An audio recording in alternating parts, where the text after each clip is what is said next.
We're being taken deep into the Ukrainian forest on the western borders of the Donbass. And the soldiers of the 93rd Brigade are waiting for their orders to strike enemy positions. This is their most potent weapon. She's a 60-year-old veteran, capable of firing multiple rockets at once, but only up to 20 kilometers away, not enough in this war. The younger American version can fire a barrage that reaches hundreds of kilometers. But this is all these soldiers have right now, and they need her. Their orders come in. Suddenly there's action. They know they have to move fast. A Russian position has been spotted on the Izium front. They're trying to hold back the Russian troops from advancing south and attacking the Donbass from yet another front. They take dusty forest roads to avoid detection from drones. If they're spotted, they will definitely be targeted.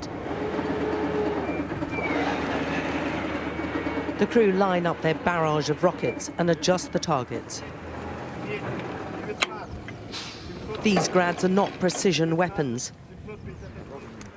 They can fire a full load of 40 122mm rockets over a wide area in under 20 seconds.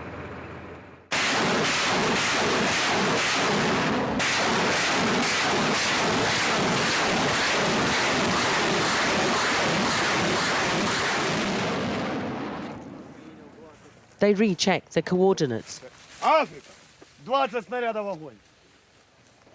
This time they've decided to split the attack into 2 salvos, so he instructs them to launch the second 20.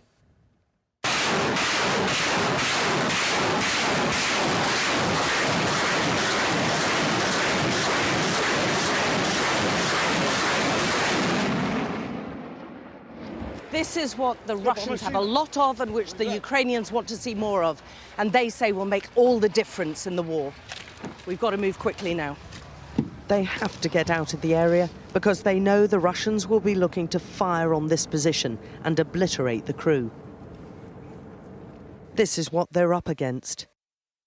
The Ukrainian government says this shows the Russians using thermobaric bombs on the Donbass.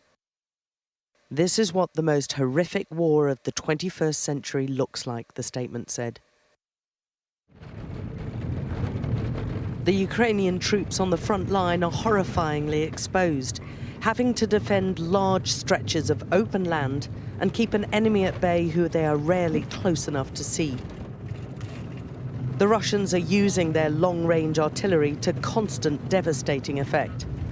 The smoke that you can see there shows the Russian positions. It's a village which is half controlled by the Ukrainians and half by the Russians.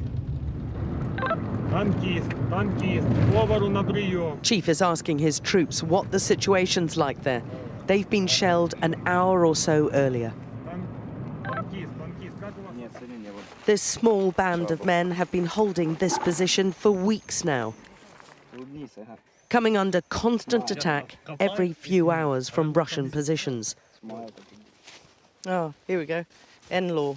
They proudly show us some of the foreign weapons which have helped so far. Where's this one from? It's from Britain. They're designed to destroy tanks at short range with a single shot, and they need little training to operate. But here in the forest and farmland, its capability is limited, Ivan tells us. In this position, it isn't that effective, he says, because their tanks don't come closer than 3.5 kilometers, and this weapon can't reach the target at that distance effectively. They need long-range artillery and tanks themselves, he says, if they're to stop this reinvigorated Russian invasion. Yeah, you can see them in the distance. They've had some crucial successes, though, recently, somehow managing to stop several Russian tanks from crossing the dam just in front of them. And planting a Ukrainian flag to emphasize this territory is still very much theirs for now.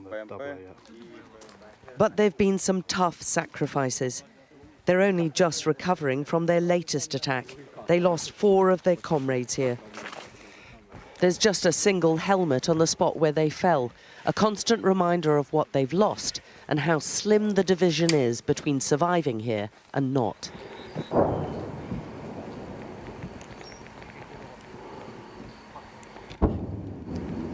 Then distant sounds of incoming fire.